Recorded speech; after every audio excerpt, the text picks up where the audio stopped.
నమస్కారం, welcome to NSN news. నేను మీ బాలు సిర్నేని.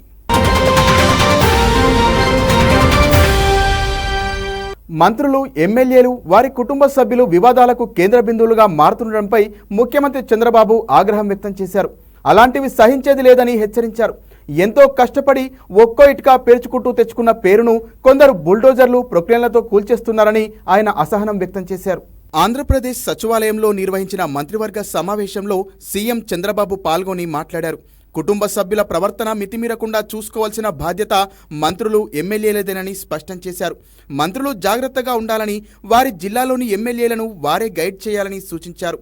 ప్రవర్తన సరిగా లేని, వివాదాలకు కారకులవుతున్న ఎమ్మెల్యేల్ని పిలిచి మాట్లాడతానని ఆయన తెలిపారు. మంత్రులు 100 రోజుల పనితీరుపై ప్రోగ్రెస్ రిపోర్టు ఇస్తారని తెలిపారు. జనసేన మంత్రుల పనితీరుపై నివేదికను ఆ పార్టీ అధినేత ఉప ముఖ్యమంత్రి పవన్ కళ్యాణ్కు అందజేస్తానన్నారు. ఉచిత ఇసుక విధానం ఇప్పుడిప్పుడే గాడిలో పడుతోందని చంద్రబాబు పేర్కొన్నారు. వర్షాల వల్ల తవ్వకాలు జరపక లభ్యత తగ్గిందన్న అభిప్రాయం వ్యక్తమైంది.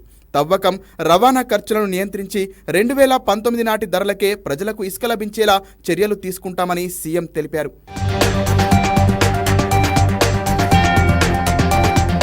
పోలవరం ప్రాజెక్టు నిర్మాణాన్ని 3 ఏళ్లలో పూర్తి చేయాలని లక్ష్యంగా పెట్టుకున్నట్లు చంద్రబాబు తెలిపారు. ఎడమ కాలువ పనుల్ని తక్షణం పూర్తి చేస్తే ఉత్తరాంధ్రకు నీళ్లు ఇవ్వవచ్చని పేర్కొన్నారు. డయాఫ్రమ్ వాల్ నిర్మాణాన్ని గతంలో చేసిన సంస్థకే ఇవ్వాలని నిర్ణయించారు. అక్కడ పనిచేసిన అనుభవం, భౌగోళిక స్వరూపంపై అవగాహన ఉండడం కలిసి వస్తోందని, కేంద్ర ప్రభుత్వం కూడా అదే అభిప్రాయంతో ఉందన్న చర్చ జరిగింది. నదుల్ని అనుసంధానించి రాయలసీమ, ఉత్తరాంధ్రలకు సాగు, తాగునీరు ఇవ్వాల్సిన అవసరాన్ని ముఖ్యమంత్రి వివరించారు. తుంగభద్ర గేట్ కొట్టుకుపోయిన ఘటనపై వేగంగా స్పందించి నీటి వృధాకు అడ్డుకట్ట వేసే చర్యలు తీసుకున్న ముఖ్యమంత్రిని మంత్రివర్గం అభినందించింది. ఆ గేట్ అమర్చిన కన్నయ్య నాయుడును, ఆయన బృందాన్ని అభినందిస్తూ కేబినెట్ తీర్మానం చేసింది.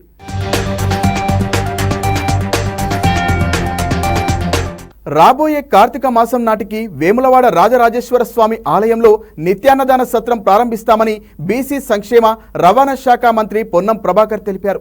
ఆలయ అభివృద్ధికి ప్రభుత్వం తరపున తమ వంతు కృషి చేస్తానని తెలిపారు. తిరుమలలో వెంగమాంబ అన్నదాన సత్రం మాదిరిగానే వేములవాడలో రాజరాజేశ్వర స్వామి ఆలయంలో నిత్యాన్నదాన సత్రం నిర్మాణానికి కృషి చేస్తానని మంత్రి పొన్నం ప్రభాకర్ తెలిపారు.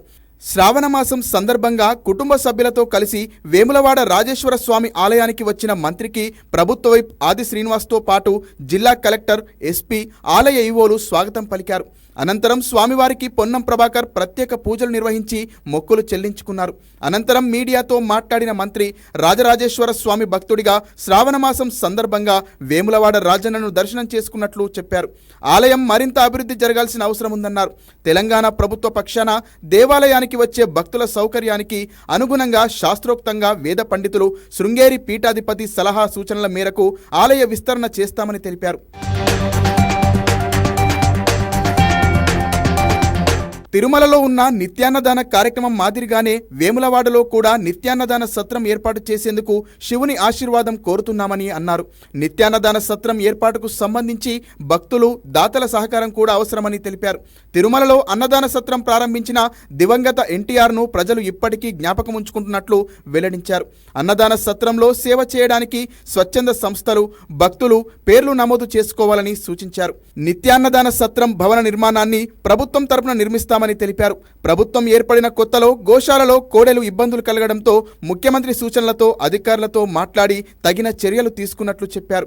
భక్తులు ఇచ్చిన కోడెలు పక్కదారి పట్టకూడదని, రైతులకు ఉచితంగా ఇప్పటి వరకు 1500 కోడెలను పంపిణీ చేసినట్లు వెల్లడించారు. ఆలయ అభివృద్ధిలో ప్రజలందరి అభిప్రాయాలు పరిగణలోకి తీసుకుంటామని, పొరపాట్లు ఉంటే బహిరంగంగా తమ దృష్టికి తీసుకురావాలని సూచించారు.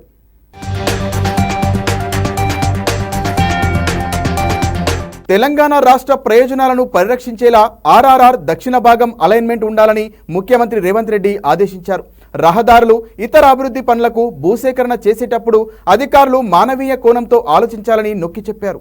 హైదరాబాద్ జూబ్లీహిల్స్లోని తన నివాసంలో ఆర్ఆర్ఆర్ దక్షిణ భాగం రేడియల్ రోడ్ల నిర్మాణం, డ్రైపోర్టును, సీపోర్టును అనుసంధించే గ్రీన్ఫీల్డ్ రహదారిపై సీఎం రేవంత్ రెడ్డి సుదీర్ఘ సమీక్ష నిర్వహించారు. గత వారం జరిగిన సమీక్షలో దక్షిణ భాగం అలైన్మెంట్లో సీఎం వివిధ మార్పులు సూచించారు. దానికి అనుగుణంగా అధికారులు కొన్ని మార్పులు చేశారు. అందులో కొన్ని తేడాలు ఉండడంతో సీఎం మరిన్ని మార్పులను సూచించారు. రీజనల్ రింగ్ రోడ్డు నిర్మాణాన్ని వీలైనంత తొందరగా కంప్లీట్ చేయాలని నొక్కి చెప్పిన ముఖ్యమంత్రి రేవంత్ రెడ్డి రాష్ట్ర ప్రయోజనాల దృష్ట్యా దక్షిణ భాగంలో అలైన్మెంట్ మార్పులకు గ్రీన్ సిగ్నల్ ఇచ్చారు.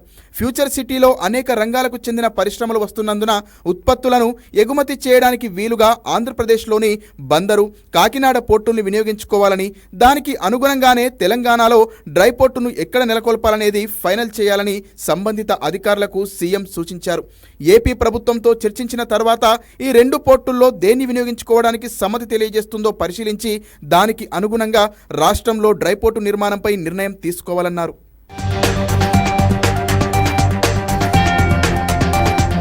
సాంస్కృతిక సమానత్వానికి కేరళ కేంద్ర బిందువని, అక్కడి ఆలయాల్లోనూ ఇది ప్రతిబింబిస్తూ ఉందని డిప్యూటీ సీఎం బట్టి విక్రమార్క అన్నారు. సామాజిక ఆధ్యాత్మిక చైతన్యం కేరళ అంతటా కనిపిస్తోందన్నారు. ప్రజలు సంస్కృతి సాంప్రదాయాల్లో ఇది ఒక భాగంగా ఉందన్నారు. కేరళ రాష్ట్రం అలప్పుజ నియోజకవర్గంలోని ఓచిరా పరబ్రహ్మ దేవాలయంలో జరిగిన సామూహిక వివాహ వేడుకలకు మంత్రి బట్టి విక్రమార్క ముఖ్య అతిథిగా హాజరయ్యారు. ఈ సందర్భంగా ఆయన మాట్లాడుతూ సామాజిక చైతన్య స్ఫూర్తిని ప్రస్తావించారు. తెలంగాణలోని సామాజిక పరిస్థితులతోనూ కేరళకు చాలా అంశాల్లో సారూప్యత ఉన్నదన్నారు. తెలంగాణలోనూ ఒక సంఘర్షణలో నుంచి సంస్కరణలు ఉద్భవించాయని డిప్యూటీ సీఎం పేర్కొన్నారు.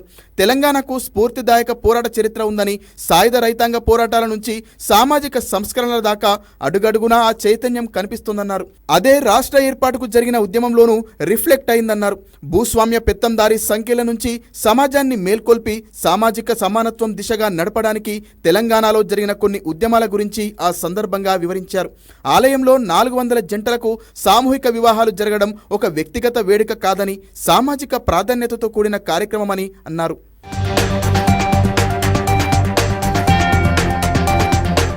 సమైక్యతకు, ప్రగతిశీల భావనలకు, సామాజిక ఆధ్యాత్మిక చైతన్యానికి ఓచిరా పరబ్రహ్మ ఆలయం కేంద్ర బిందువు అని పేర్కొన్నారు. కొన్నేళ్లుగా ఈ ఆలయం నిర్వహిస్తున్న సామూహిక వివాహాలు ఇక్కడి సమాజంలో సమానత్వం కోసం జరిగిన అనేక ఉద్యమాలను గుర్తుకు తెస్తోందన్నారు. ఆర్థికంగా, సామాజికంగా వెనుకబడిన వర్గాలను వివక్ష లేని తీరులో ఒక్క తాటి మీదకు తెచ్చి వివాహాలు జరిపించడం సామాజిక స్ఫూర్తికి నిదర్శనమన్నారు. సమాజం పట్ల ఉన్న దాతృత్వాన్ని, ప్రేమను, బాధ్యతను ఈ ఆలయం ప్రదర్శిస్తోందని పేర్కొని నిర్వాహకులను కొనియాడారు. సామాజిక న్యాయాన్ని నిలబెట్టే బాధ్యతతో ఈ ఆలయం చేస్తున్న కృషి ఆదర్శనీయమన్నారు.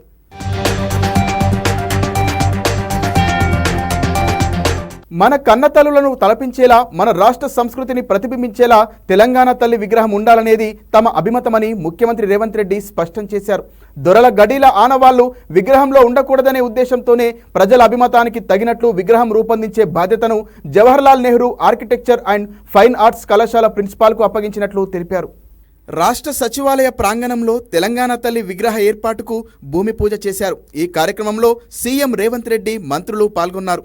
ఈ సందర్భంగా సీఎం రేవంత్ రెడ్డి మాట్లాడుతూ తెలంగాణ తల్లి విగ్రహ ఏర్పాటుకు ప్రభుత్వం సంకల్పించిందని తెలిపారు. 60 ఏళ్ల తెలంగాణ ఆకాంక్షను సోనియా గాంధీ నెరవేర్చారన్న ఆయన 2014లో తెలంగాణ ఏర్పాటు కల సాకారమైందని గుర్తు చేశారు. తెలంగాణ తల్లి విగ్రహం ఏర్పాటుకు గత పాలకులకు మనసు రాలేదని బీఆర్ఎస్ నేతలను విమర్శించారు. విగ్రహ ఏర్పాటును తెరమరుగు చేశారని మండిపడ్డారు.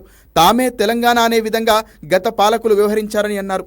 తాము అధికారంలో ఉన్నప్పుడు ఎన్నో నిర్మించామని, ప్రపంచానికే ఆదర్శంగా నిలబడ్డామని చెప్పారు. కానీ తెలంగాణ తల్లిని మరిచారని పేర్కొన్నారు. ప్రగతి భవన్లో గడి నిర్మించుకొని పోలీసు పహారా పెట్టారని ధ్వజమెత్తారు. డిసెంబర్ 9న తెలంగాణ తల్లి విగ్రహం ఆవిష్కరించనున్నారు. రాష్ట్రంలో కాంగ్రెస్ పార్టీ ప్రమాణ స్వీకారం చేసిన రోజున తెలంగాణ తల్లి ఉత్సవాలు చేయాలని సీఎం రేవంత్ రెడ్డి గతంలోనే నిర్ణయించిన విషయం తెలిసిందే.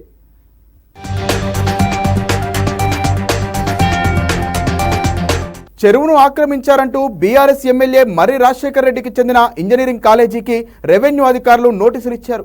ఎఫ్టీఎల్ బఫర్ జోన్లో అక్రమాలు తొలగించాలన్న తహసీల్దార్ నోటీసులపై దుండిగల్లోని మర్రి Lakshma Reddy institute of technology, institute of aeronauticals engineering కళాశాలలు హైకోర్టును ఆశ్రయించాయి. వారం పాటు చర్యలు తీసుకోవద్దన్న హైకోర్టు అప్పట్లోగా రెవెన్యూ అధికారులకు వివరణ ఇవ్వాలని కాలేజీలకు స్పష్టం చేసింది. మరో BRS MLA Palla Rajeshwar Reddy college భవనాలను ఎల్లుండి వరకు కూల్చవద్దని హైడ్రాను ఆదేశించిన హైకోర్టు కొర్రెముల నల్ల చెరువుకు సంబంధించి రికార్డులను సమర్పించాలని ప్రభుత్వాన్ని ఆదేశించింది.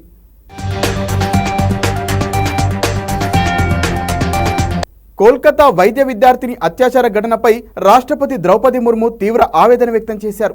ఇలాంటి నేరాలపై యావత్ దేశం ఆగ్రహానికి గురవుతోందని, అందులో తాను కూడా ఉన్నానని చెప్పారు. ఇప్పటి వరకు జరిగింది చాలని మహిళలపై జరిగే నేరాలపై యావత్ దేశం మేల్కొనాల్సిన సమయం ఆసన్నమైందని పీటీఐ వార్తా సంస్థకు రాసిన ప్రత్యేక వ్యాసంలో సూచించారు. కోల్కతాలో విద్యార్థులు, వైద్యులు, పౌరులు ఆందోళనలు చేస్తుండగానే దేశంలోని వేర్వేరు చోట్ల మహిళలపై దాడులు కొనసాగడం బాధిస్తోందన్నారు. బాధితుల్లో 4-5 ఏళ్ల చిన్నారులు కూడా ఉండడం ఆందోళన కలిగించే అంశమన్నారు. నిర్భయ తరహా ఘటనలు భవిష్యత్తులో జరగకుండా హామీ ఇవ్వగలరా అని ఇటీవల తనను కలిసిన చిన్నారులు ప్రశ్నించారని గుర్తు చేసుకున్నారు. మహిళలపై జరుగుతున్న నేరాలపై ఆత్మ పరిశీలన చేసుకుని మహిళలపై వక్రబుద్ధిని ఆరంభం నుంచే అడ్డుకునేందుకు సమగ్ర వ్యూహంతో ముందుకెళ్దామని రాష్ట్రపతి పిలుపునిచ్చారు.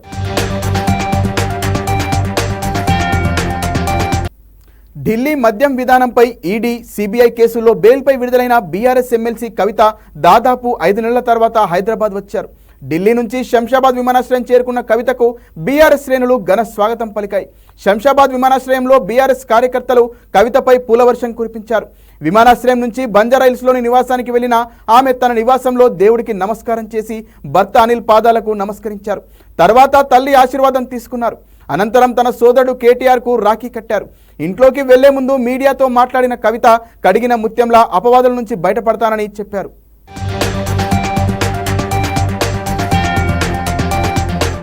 నల్గొండ జిల్లా మిర్యాలగూడ శ్రీనివాస్ నగర్లోని సంగం డైరీ వద్ద ఉద్రిక్త పరిస్థితి చోటు చేసుకుంది. బ్యాంకు బకాయిలు చెల్లించకపోవడంతో ఆ డైరీని వేలం వేయగా సంగం డైరీ దక్కించుకుంది. ప్రారంభోత్సవానికి సిద్ధం కాగా పాడి రైతుల నుంచి నిరసన ఎదురైంది. తమ బకాయిల పరిస్థితి ఏంటని రైతులు ఆందోళనకు దిగారు. బకాయిలను తేల్చాకే ప్రారంభం చేసుకోవాలని డైరీలోకి దూసుకెళ్లేందుకు యత్నించగా భద్రతా సిబ్బంది రైతుల మధ్య ఘర్షణ చోటు చేసుకుంది. న్యాయం జరిగే వరకు వెనక్కి తగ్గేది లేదని పాడి రైతులు స్పష్టం చేస్తున్నారు.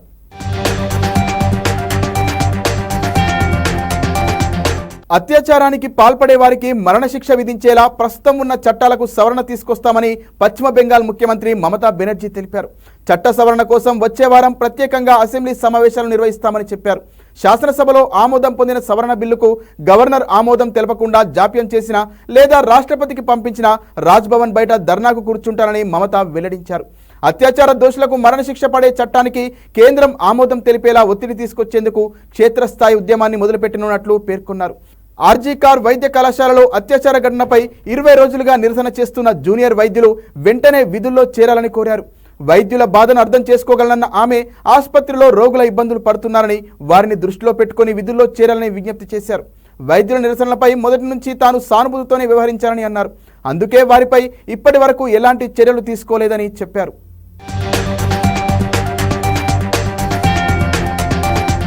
కేంద్ర రాష్ట్ర ప్రభుత్వాల పథకాలపై అధికారులు ప్రచారం చేయాలని మెదక్ ఎంపీ మాధవనేని రఘునందన్ రావు సూచించారు. ఎంపీ అధ్యక్షతన సిద్దిపేటలో జిల్లా అభివృద్ధి కోఆర్డినేషన్ మానిటరింగ్ మీటింగ్ నిర్వహించారు. ఈ సందర్భంగా శాఖల వారీగా జరిగిన అభివృద్ధికి సంబంధించిన వివరాలు ఎంపీ కోరగా ఏ ఒక్క అధికారి కూడా పూర్తి వివరాలు వెల్లడించలేదు. దీంతో వారిపై ఎంపీ అసంతృప్తిని వ్యక్తం చేశారు. అనంతరం ఎంపీ మాట్లాడుతూ ఉద్యానవన శాఖ అధికారి క్షేత్రస్థాయిలో పర్యటించి డ్రాగన్ ఫ్రూట్, అవకాడో తోటల సాగుపై రైతులకు అవగాహన కల్పించాలని సూచించారు. సిపిఓ వద్ద ఉన్న నిధులు, మంజూరైన పనులు, ఎంపీ నిధుల మంజూరు, విడుదల వంటి అంశాలను వెల్లడించాలని కోరారు. అసంపూర్తిగా ఉన్న పనులకు అవసరమైన నిధుల కోసం ప్రజాప్రతినిధులకు సిఫార్సు చేయాలని సూచించారు. జిల్లాలో ప్లాస్టిక్ వినియోగం నిర్మూలనకు ప్రత్యామ్నాయ చర్యలు చేపట్టాలని ఆదేశించారు. దుబ్బాక, చేరియాల పట్టణాల్లో సెట్విన్ శిక్షణ సంస్థ ఏర్పాటు చేయాలని కలెక్టర్ను కోరారు.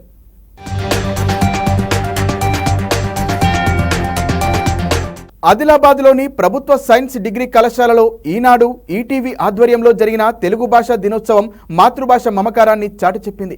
కళాశాలలో ఉదయం 10:30 గంటలకు ప్రారంభమైన చర్చాగోష్ఠి మధ్యాహ్నం 2 గంటల వరకు ఏకధాటిగా సాగింది. తెలుగు భాష గొప్పతనం, వర్తమానం, భవిష్యత్తుపై సాహితీవేత్తలతో పాటు విద్యార్థులు తమ అభిప్రాయాలు పంచుకున్నారు. తెలుగు రాష్ట్రాల్లో అమలవుతున్న తీరుకు కారణాలేమిటి, పరిష్కారం ఏమిటి అనే కోణంలో చర్చాగోష్ఠి సాగింది. భాష పట్ల ఆసక్తిని కనబరిచిన విద్యార్థులకు పుస్తకాలు, బహుమతులు అందజేశారు. పుస్తకాలు చదవడం ద్వారా భాష పట్ల పట్టు సాధించవచ్చని ప్రముఖ నవలా రచయిత వసంతరావు దేశపాండే ఈ సందర్భంగా తెలిపారు.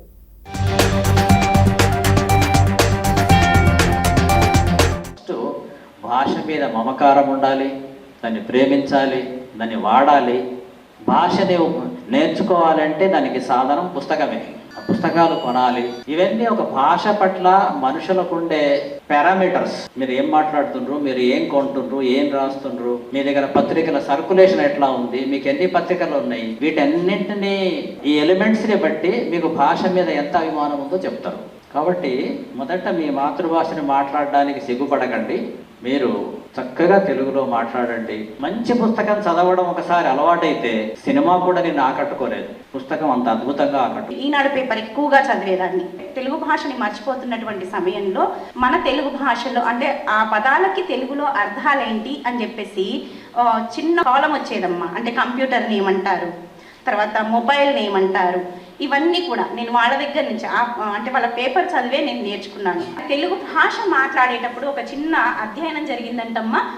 అది సైంటిఫిక్గా నిరూపితమైందంట కూడా. మనం తెలుగు భాషని మాట్లాడుతున్నప్పుడు ఏంటంట అంటే మన శరీరంలో ఉన్నటువంటి 72,000 నరాలు అనేటటువంటివి ఉత్తేజం పొందుతాయంటమ్మా, చాలా చురుగ్గా పనిచేస్తాయంట. మనం చాలా యాక్టివ్గా తెలుగు భాష మాట్లాడుతున్నప్పుడే ఉంటున్నామన్నప్పుడు దాన్ని ఎందుకు మర్చిపోవాలమ్మా, ఇంకా చురుగ్గా పనిచేస్తాం కదా. రాష్ట్రంలో అమలవుతున్న ప్రభుత్వ పథకాలు బాగున్నాయంటూ గవర్నర్ బిష్ణుదేవ్ వర్మ కితాబిచ్చారు. విద్య, ఆరోగ్య రంగాలకు సర్కార్ ప్రాధాన్యతను కొనియాడారు.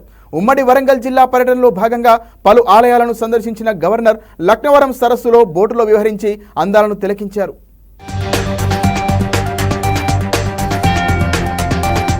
Warangal is the second largest city in Telangana.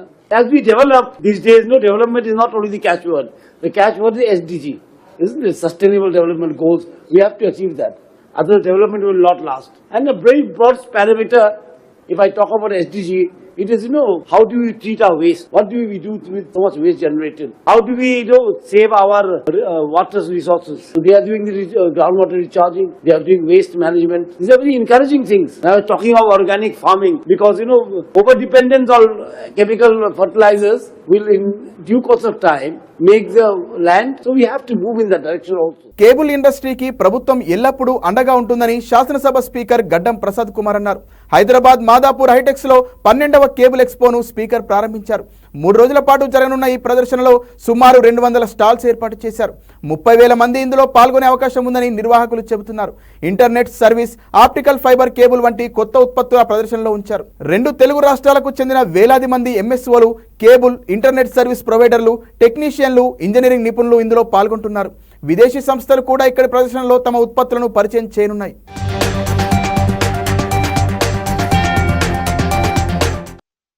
రాష్ట్ర ప్రభుత్వ తరఫున కేబుల్ ఇండస్ట్రీకి సంబంధించి ఎప్పుడు ఏ అవసరం ఉన్నా కూడా నేను మీకు తోడుగా ఉంటా అని చెప్పేసి మీ అందరికీ తెలియజేస్తూ, మరి ఈ వ్యవస్థ 2005వ సంవత్సరంలో వైఎస్ రాజశేఖర రెడ్డి గారి చేతుల మీదుగా సిఎన్సి ఎక్స్పో ప్రారంభమైంది. కేబుల్ టీవీ, ఇంటర్నెట్ ఆపరేటర్లకు ఆధునిక సాంకేతిక పరిజ్ఞానం, నూతన వస్తువుల పట్ల అవగాహన పెంచుకోవడానికి ఎంతగానో దోహదపడుతున్న సంస్థ సిఎన్సి ఎక్స్పో. సాఫ్ట్వేర్ ఇండస్ట్రీ కంటే కూడా పెద్ద ఇండస్ట్రీ ఫుడ్ ఇండస్ట్రీ అని చెప్పిన, దాని తర్వాత ఈ కేబుల్ ఇండస్ట్రీ అంత పెద్ద ఇండస్ట్రీ అని చెప్పేసి నేను నమ్ముతున్నా. మీకు ఎప్పుడు ఏ విధమైన అవసరాలున్నా ఎల్లవేళలా అందుబాటులో ఉంటా అని చెప్పి తెలియజేసుకుంటూ సెలవు తీసుకుంటున్నాను. భద్రాచలంలో వరద బాధితుల కోసం సేవ్ భద్రాద్రి కమిటీ ఆధ్వర్యంలో 40 లక్షల రూపాయలతో మల్టీపర్పస్ భవనానికి శంకుస్థాపన చేశారు. ఈ కార్యక్రమానికి ముఖ్య అతిథిగా ఎమ్మెల్యే తెల్లం వెంకట్రావు హాజరై శంకుస్థాపన కార్యక్రమాన్ని నిర్వహించారు. సేవ్ భద్రాద్రి కమిటీ 4 ఏళ్ల క్రితం వరద బాధితుల కోసం 40 లక్షల నగదును విరాళాలుగా సేకరించింది. ఈ నేపథ్యంలో దేవాదాయ శాఖ ఆధ్వర్యంలో అభయాంజనేయ స్వామి ఆలయం పక్కన ఉన్న భూమిని భవన నిర్మాణం కోసం అందించింది. భద్రాద్రి కమిటీ అధ్యక్షుడు పాకాల దుర్గాప్రసాద్తో పాటు కమిటీ సభ్యులు పాల్గొన్నారు.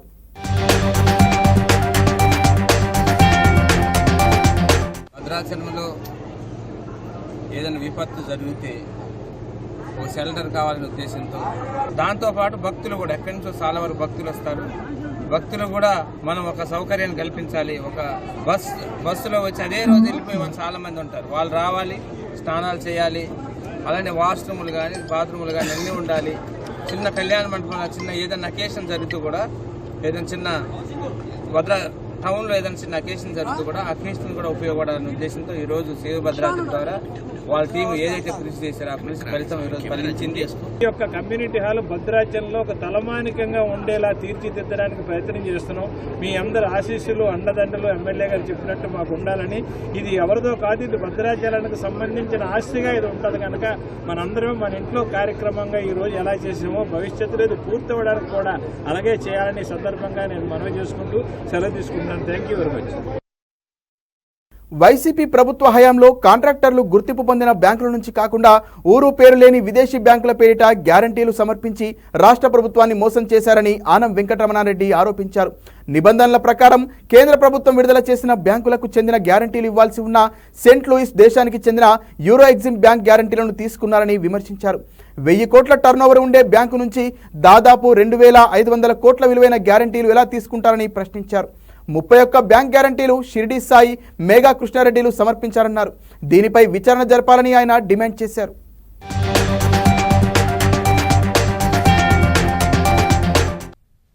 ఎగ్జిమ్ బ్యాంక్ ఉండేది సెయింట్ లూయిస్ లో, వాళ్ళ టర్నోవర్ 1900 కోట్లు. ఇదిగోండి వీళ్ళు ఇష్యూ చేసిన బ్యాంక్ గ్యారంటీలు మాకు దొరికినాయి. ఇది 10% ఈ స్కామ్ లో బ్యాంక్ గ్యారంటీస్ ఇచ్చింది. ఎవరికి ఇచ్చింది? స్టేట్ గవర్నమెంట్స్ కి ఇచ్చింది. ఈ రోజు అడుగుతున్నాం, ఏ అర్హత ఉంది ఈ యూరో ఎగ్జిమ్ బ్యాంక్ కి ఇండియాలో బ్యాంక్ గ్యారంటీలు ఇచ్చేదానికి? ఆర్బీఐ ఒప్పుకుందా? ఫైనాన్స్ మినిస్ట్రీ ఒప్పుకుందా? లేదు.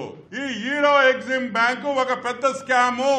కాంట్రాక్టర్లు ఈ బ్యాంక్ గ్యారంటీలు ఇచ్చేసి మోసం చేస్తున్నారనే విషయం కూడా నేను మనవి చేస్తాను. 31 బ్యాంక్ గ్యారంటీలు ఆంధ్ర రాష్ట్రంలో రెడ్డి, చెడ్డి, జగన్ గ్యాంగ్ ఎవరికి ఇచ్చారు? Mines and geology department. ఎవరు దీనికి మినిస్టరు? పెద్దిరెడ్డి రామచంద్రారెడ్డి. ఏమయ్యా పెద్దిరెడ్డి, ఎట్లా తీసుకుంటావయ్యా? అంటే నువ్వు కూడా ఇచ్చావు కాబట్టి వాళ్ళు ఎందుకు ఇవ్వకూడదు అని అంటావా? డిస్కాముల్లో 25 బ్యాంక్ గ్యారంటీలు ఇస్తారా యూరో ఎగ్జిమ్ బ్యాంక్? ఇది మోసం కాదా? 1900 కోట్ల టర్నోవర్ ఉండే బ్యాంక్ కి 2346 కోట్ల రూపాయలు బ్యాంక్ గ్యారంటీలు ఎలా ఇస్తారు? ఏపీ డిస్కామ్స్ ఎక్కడి నుంచి వచ్చింది? ఇన్ని బ్యాంక్ గ్యారంటీలు ఇచ్చింది Shirdi Sai, Ponguleti Sudhakar Reddy and the great mega Krishna Reddy, mega constructions దీనికి సూత్రధారుడు. జవహర్ రెడ్డి సిఎస్ గా ఉన్నాడు. దేనికి? మైన్స్ అండ్ డిపార్ట్మెంట్ కి. సో జవహర్ రెడ్డి మీద వెంటనే యాక్షన్ తీసుకోవాలి. నిర్మలా సీతారామన్ గారు వెంటనే సిబిఐ ఎంక్వైరీ కాల్ఫర్ చేయాలి. ఆర్బీఐ యాక్షన్ తీసుకోవాలి. అనంతపురం జిల్లా తాడిపత్రి నియోజకవర్గంలో ఇసుక దందాపై నెల రోజులుగా సీఐ లక్ష్మీకాంత్ రెడ్డికి చెప్పినా పట్టించుకోలేదని ఎమ్మెల్యే జేసీ అస్మిత్ రెడ్డి ఆరోపించారు. ఎస్పీని కలిసి తాడిపత్రిలో ఇసుక అక్రమ తవ్వకాలు, రవాణా అరికట్టాలని ఆయన కోరారు. ఇసుక అక్రమ రవాణా జరిగితే ప్రజలే అరికట్టాలని అస్మిత్ రెడ్డి పిలుపునిచ్చారు. అలాంటి వారికి తాను అండగా ఉంటానని హామీ ఇచ్చారు.